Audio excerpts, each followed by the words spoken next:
Elite colleges play a big role in shaping leaders and setting expectations about the possibilities in America and who has access to them.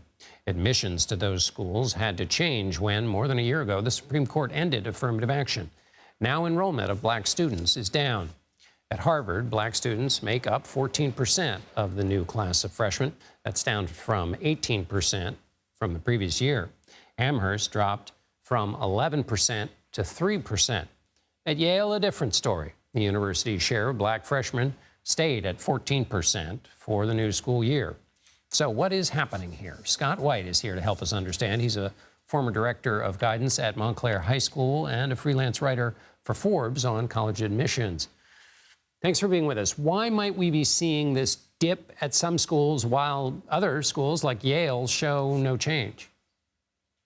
Well, it was not just the Supreme Court ruling. We also had a FAFSA issue where about 10% fewer students submitted FAFSAs this year due to the difficulties, particularly undocumented students. In terms of the Supreme Court ruling, many colleges have put out proxies to try to increase their black enrollment on campus. Those proxies include looking at low-income schools, schools with low college-going populations, scholarships, looking at assets and income rather than just racial issues. For some schools like Amherst or MIT, which saw large drops in black students, they're very specific students. Amherst is a small liberal arts college. MIT is a technical school. I think the schools that had more success in maintaining diversity within their campuses were schools that were more schools that didn't have that same kind of specificity that students might have trouble matching up with. And Scott, quickly, just remind us what FAFSA is and the snafu there. Right, the FAFSA is a free application for federal student aid. They were doing an update this year, and it was a real mess. Applications were not being processed on time. Up until recently, very many students could not apply, but recently the numbers have improved. But that has been something that has also affected students applying to college. As a matter of recruitment for these elite colleges, how important is diversity and having a diverse student body for attracting the kinds of students these schools want? Well, diversity is important for a number of reasons, but if none for none other, that students learn from other students that are not like them. But diversity is not just diversity of color, it's also diversity of income, diversity of racial and ethnic backgrounds. So there are many ways of increasing diversity. Some schools have scholarships. Rutgers gives out a scholarship for a community college. Some students are flying in students who might be low income. Most colleges are putting a diversity question on their application.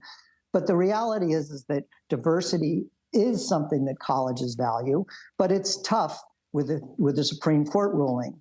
What many colleges are doing is increasing the number of low-income students on their campus, which will also bring in a lot of diverse students.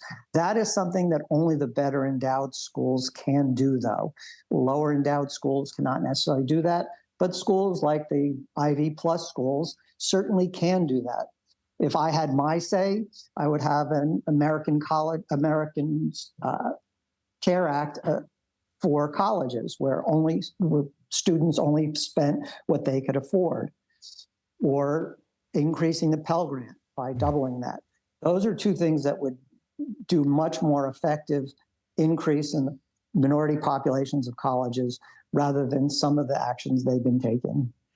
Finally, Scott, let me ask you about this. After the Supreme Court's decision on affirmative action, Justice Neil Gorsuch, among others, criticized legacy admissions, which is basically preferential treatment for the children of alumni. 4 states have banned it for public colleges. How much of an edge do students typically get if one of their parents went to one of these elite schools when it comes time to trying to get in? Well, I will mention that a number of public and private schools have eliminated legacy admissions, places like Texas A&M and University of Minnesota on the public end, places like Wesleyan and Amherst on the private end. Legacy admissions is more of a thumb on the scale. But the problem with legacy admissions is mostly the optics of legacy admissions, because it deals mostly with wealthy and white individuals who are getting that advantage from historical processes before that.